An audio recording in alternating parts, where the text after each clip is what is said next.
La radio nationale, et vous avez fait le bon choix, il est 7h à Sévaré, même heure à Tinakov, c'est au Burkina, et c'est l'heure de votre journal. Bonjour et bienvenue.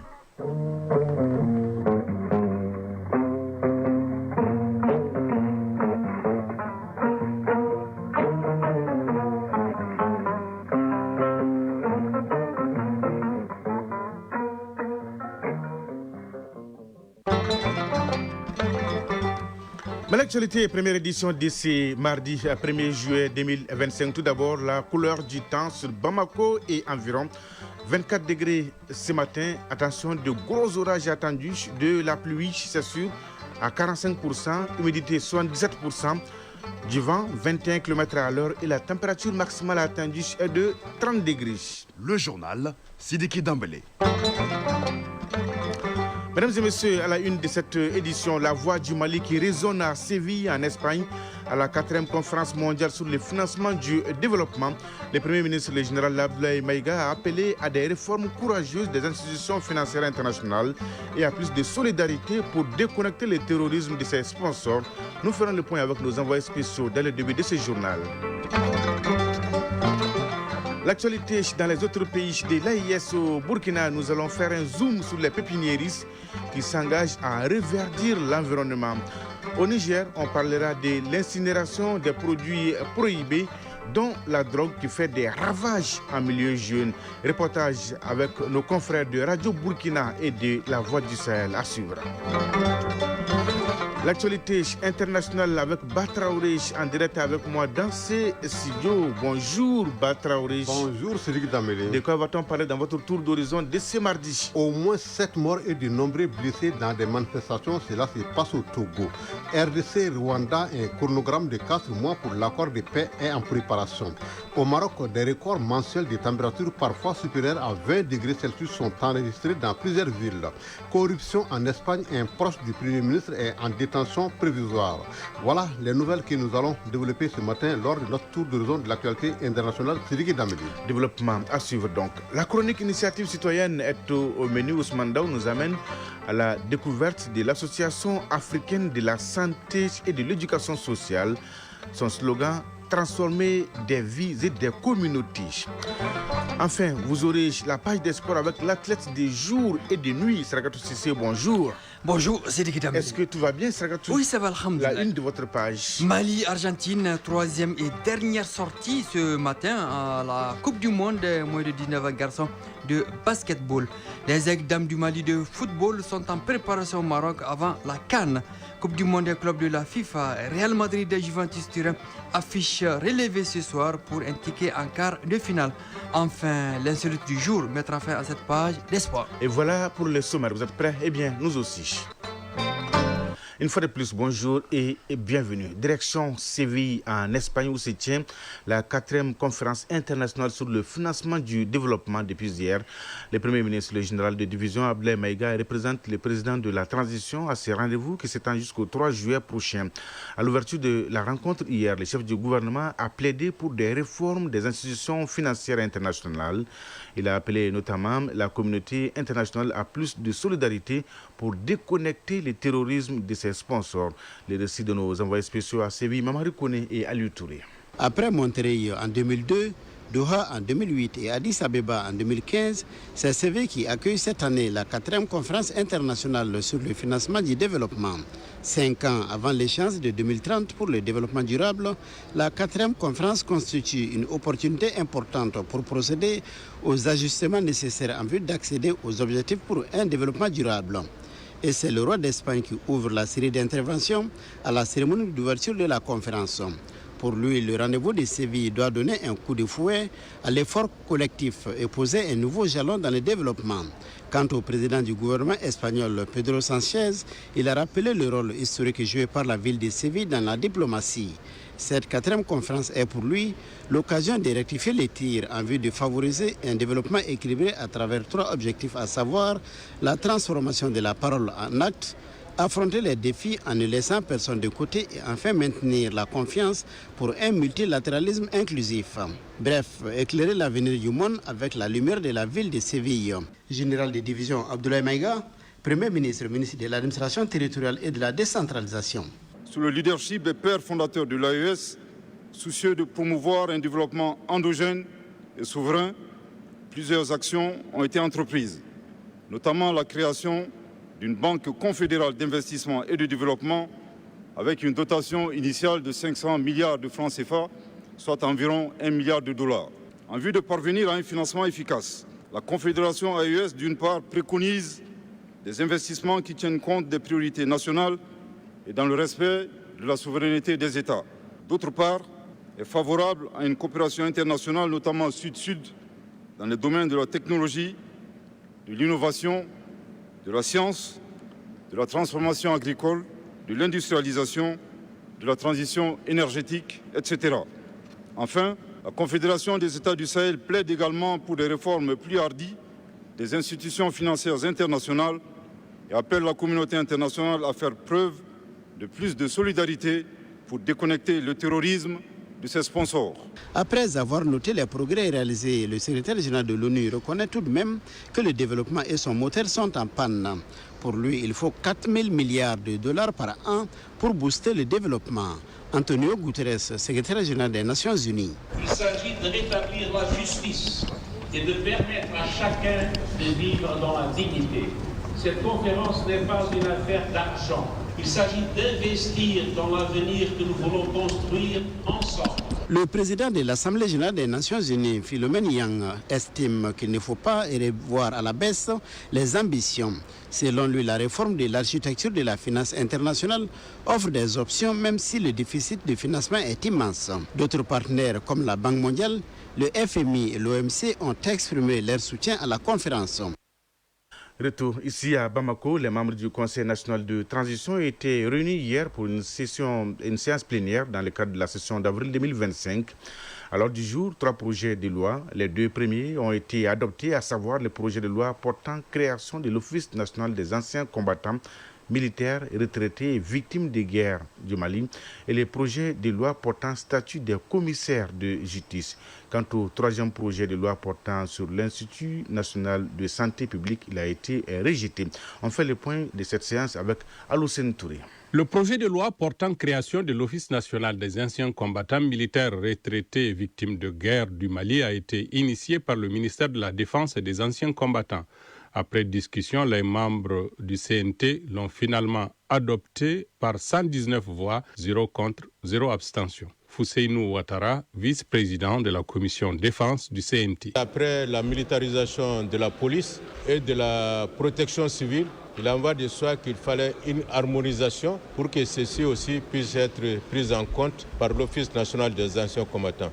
Donc l'Office national des anciens combattants, c'est comme une clinique juridique qui prend en charge les intérêts des anciens combattants et des victimes de guerre, surtout leur préparation à la vie civile et leur suivi. Le second projet de loi relatif au statut des commissaires de justice vise à regrouper toutes les autres professions, à savoir commissaire-priseur, huissier de justice, sous l'unique appellation de commissaire de justice. Hamaï Founé Mahalmadan, initiateur du projet de loi. Les autres acteurs de la justice appellent l'intervention de cette loi de tous leurs vœux, parce que la pratique du statut en vigueur a montré ses limites. Et cette loi a l'avantage d'innover sur bien des points. Le premier point, c'est l'appellation. L'appellation huissier commissaire de justice, vous le voyez vous-même, est difficile pour moi-même qui suis de la famille, a fortiori pour le commun des citoyens. C'est pourquoi nous avons pensé qu'il fallait simplifier en les appelant simplement les commissaires de justice, comme c'est dans certains pays voisins. La seconde, c'est que les différentes réformes intervenues au sein de la profession n'ont pas toujours tenu compte des réalités ou de l'évolution des droits. Depuis belle lurette, la majorité civile en République du Mali est fixée à 18 ans. Mais on a continué à dire non, le recrutement se fait à 21 ans. Cette marche des citoyens entre 18 et 21 ans était lésée. Donc, il fallait que la loi prenne cette correction en charge. Le projet de loi portant création de l'Institut national de santé publique a été initié par Aboubakar Sidiki Fomba, membre du CNT. Il n'a pas reçu l'assentiment de la majorité des membres, seulement 47 membres l'ont voté contre 25 et 47 abstentions. d'où son retrait pur et simple.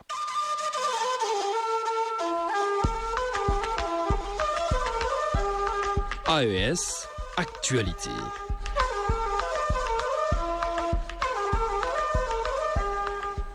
Allons dans les autres pays de l'AES. À Ouagadougou, aujourd'hui, le métier de pépiniériste est en pleine mutation et il est au cœur des problématiques environnementales actuelles au Burkina.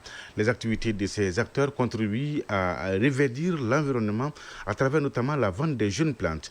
Zoom sur les pépiniéristes de Gawa dans ce grand format signé Boubacar Tarnada de Radio Burkina. Pascal Da est un pépiniériste au secteur 8 de Gawa. Nous avons à peu près une vente de 50 à 75 plants par jour. Il y a plein d'avantages. Côté sanitaire, en pratiquant cette activité, vous arrivez à occuper une bonne partie de vos temps libres et ça vous fait éviter beaucoup de vices. Sur le plan financier, il y a quand même des ristournes que vous gagnez. Ça me permet de subvenir à mes besoins propres et pourquoi pas prévoir même les activités de l'année suivante. Au secteur 1 de Gawa se trouve la pépinière Pony Verdure. Un des gérants, Sondier Baro, a hérité du savoir-faire de ses parents. C'est une activité que les parents font. Il y a pas mal de variétés, des manguiers, notamment les lupins, les greffes, les mangueritas, les papayes, les quintes. Également, il y a des fleurs aussi, les cocotiers, les fleurs ornementales. Nous faisons le greffage de ces plantes, les manguiers, orangers et les citronniers. Peu importe l'âge de l'arbre, peut toujours modifier la variété. Ici même, dans la province ici, on a fait le greffage, on a modifié beaucoup de plantes. L'air là qui sont en train de produire bien. Certains sont déjà à pied d'œuvre pour répondre à l'appel à la mobilisation pour la plantation de 5 millions d'arbres lancé par les plus hautes autorités du pays. Ouseni Kiemtore. C'est une très belle initiative que le président a lancée. Nous sommes en train de nous préparer pour mettre en terre 50 plantes pour vraiment apporter notre contribution aussi à l'initiative présidentielle. Nous allons sensibiliser tout un chacun de nous à pouvoir vraiment adhérer à cette initiative-là, ne serait-ce qu'une plante par famille. Les spécialistes de l'environnement appellent les populations à planter massivement les arbres, mais surtout à planter utile pour la survie de ces plantes. Direction maintenant Niger, précisément à Maïné-Soroa, dans la région de Difa. Les autorités départementales ont procédé hier à l'incinération d'une importante quantité de produits pour rubis, dont la drogue saisie dans le département. Cet acte entre dans le cadre des efforts des autorités de la refondation pour éradiquer la consommation, particulièrement de la drogue, un fléau qui frappe la jeunesse de la localité. Les précisions de Aliou Ibrahim de Radio Niger. La cérémonie a été présidée par le préfet du département, le commandant Boubacar Hamma, en présence des responsables des forces de défense et de sécurité, des responsables administratifs et coutumiers. La drogue incinérée saisie au cours des différentes opérations menées par les forces de défense et de sécurité dans la zone témoigne des efforts soutenus des autorités départementales dans la lutte contre le trafic et la consommation des stupéfiants, un fléau qui touche particulièrement la jeunesse. Dans une brève intervention, le préfet Boubacar Hamma a salué l'engagement des forces engagées dans la sécurisation du territoire, tout en soulignant la nécessité d'une sensibilisation renforcée auprès des jeunes sur les dangers de la drogue. Il a aussi lancé un appel à la collaboration active des populations, notamment dans la dénonciation des réseaux de trafic. Cette incinération s'inscrit dans le cadre des actions concrètes visant à préserver la santé publique, renforcer la sécurité et promouvoir une jeunesse saine et productive dans le département de Maïné-Soroa et dans l'ensemble de la région de Difa. Mardi 1er juillet 2025, première édition de Mali Actualité. Si vous venez de nous prendre au vol, sachez que vous suivez Mali Actualité, première édition de ce mardi 1er juillet 2025. Merci de nous choisir et joyeux anniversaire à tous les natifs du mois de juillet. Dans la deuxième partie de cette édition, nous allons développer l'actualité internationale avec Batraoré. Son tour d'horizon nous amène au Rwanda, au Maroc, en Espagne et au Togo, Batraoré. Oui, au Togo, au moins 7 morts et de nombreux blessés dans des manifestations. Développement dans une poignée de secondes. Vous aurez, comme tous les mardis, la chronique initiative citoyenne avec Ousmane Dao qui nous amène à la découverte de l'Association africaine de la santé et de l'éducation. un engagement en faveur de la santé et du bien-être social. Enfin, nous allons développer l'actualité des sports avec le jeune athlète Seragatou Sissi. On va parler avec lui de la Coupe du Monde des moins de 19 ans, de la CAN féminine Maroc 2025, de la Coupe du Monde des clubs de la FIFA et bouclé avec l'insolite du jour. C'est l'histoire, Seragatou, d'un combat de boxe qui a duré juste... Stop ici. Vous voulez la suite? Ne bougez pas. Ma l'actualité, 7h14 à Mafouni. Ewish Batraourish, en Côte d'Ivoire, les navires européens à nouveau autorisés dans les eaux ivoiriennes après la signature d'un accord de pêche. Oui, les navires européens peuvent à nouveau croiser dans les eaux ivoiriennes. Abidjan et Bruxelles ont signé un protocole d'accord sur la pêche le 6 juin. Cet accord autorise les flottes des 27 à capturer environ 6100 tonnes de thon et d'autres espèces migratoires et d'autres migratrices par an, moyennant 740 000 €, soit près de 3 millions d'euros sur la période 2025-2029. Cette annonce intervient alors que ce type de collaboration est de plus en plus décrié en Afrique. Au Togo, au moins 7 morts et de nombreux blessés dans les manifestations. C'est le résultat du premier décompte que des groupes civiques ont communiqué dimanche aux médias. La capitale togolaise est le théâtre de violentes protestations populaires depuis quelques jours contre la répression des voix critiques, la hausse des prix de l'électricité et une réforme constitutionnelle. Les autorités togolaises n'ont fourni pour l'instant aucun bilan officiel. Elles ont plutôt nié que ces décès soient liés aux troubles. Conflit RDC au Rwanda, un chronogramme de 4 mois pour l'accord de paix. La première étape de l'accord de paix signé par la RDC et le Rwanda sous l'égide des États-Unis interviendra avant le 27 juillet 2025.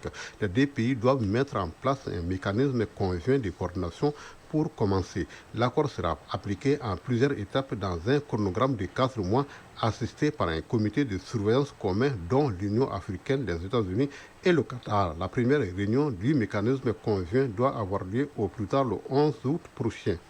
Au Maroc, Batraourish, on note des records mensuels de température parfois supérieurs à 20 degrés supérieurs aux moyennes saisonnières.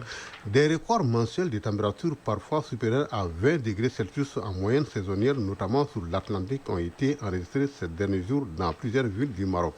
Voilà ce qu'a annoncé dimanche 29 juin la Direction générale de la météorologie. Plus de 17 régions ont franchi 40 degrés Celsius.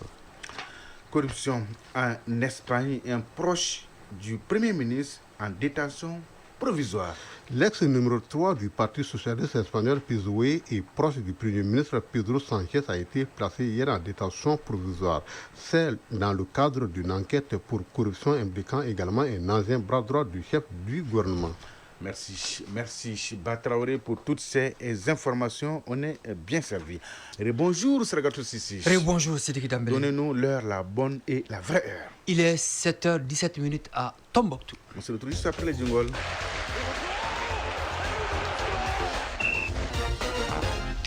Et oui, commençons d'abord par la Coupe du Monde de basket des moins de 19 ans.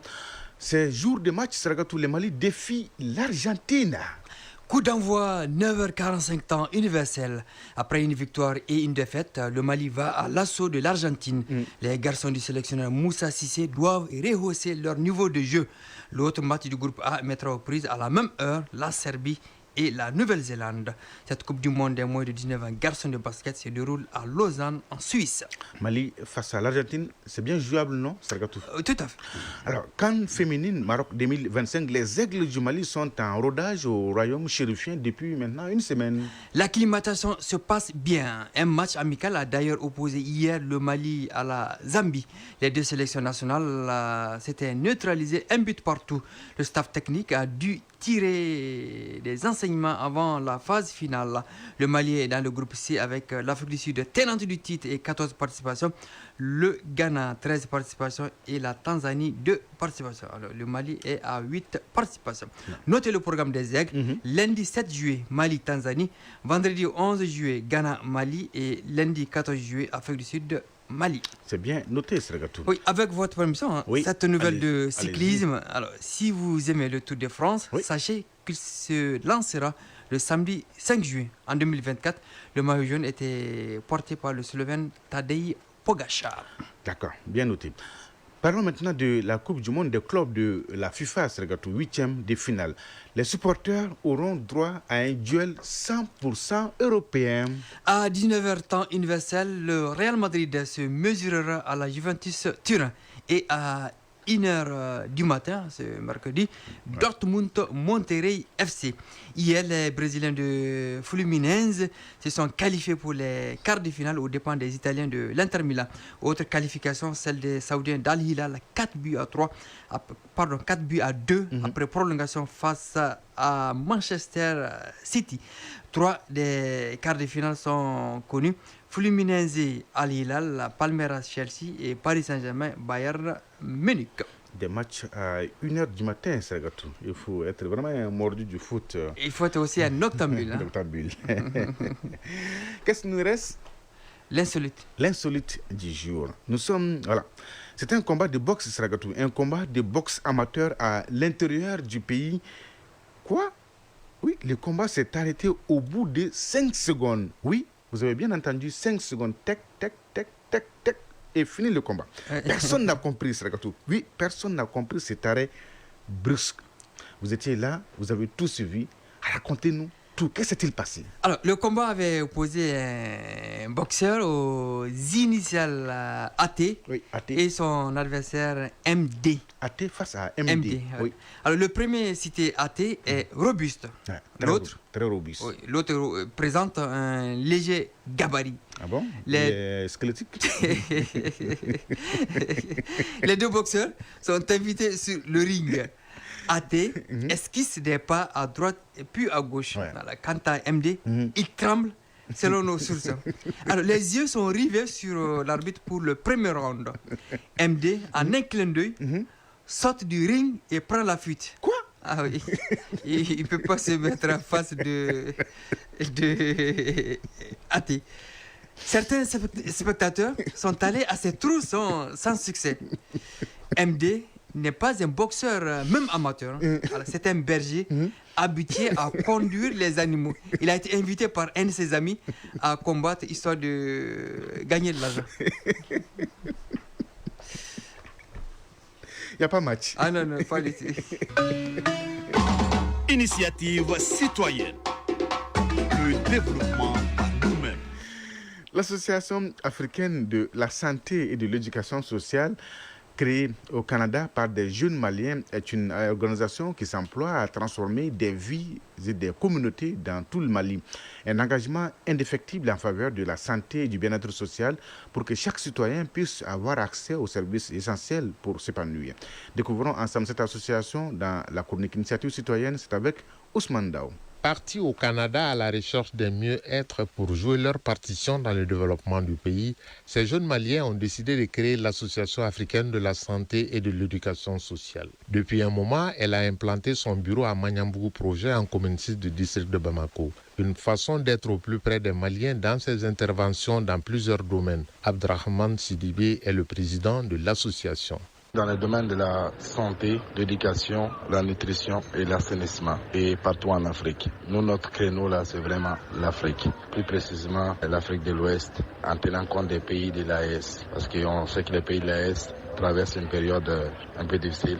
On se base vraiment sur ces 3 pays-là pour le moment. Pour ce faire, l'association a organisé des remises de dons à Koulouba, en commune 3 du district de Bamako, des livres à quelques écoles de la capitale, des moustiquaires pour lutter contre le paludisme, des équipements sanitaires à l'hôpital Mali-Gavardo d'une valeur de plus de 300 millions de francs CFA pour rehausser le niveau du plateau technique de cet établissement. Justement, l'équipement des structures sanitaires est l'un des credos de l'Association africaine de la santé et de l'éducation sociale. À moyen terme, on veut équiper plus d'hôpitaux possibles.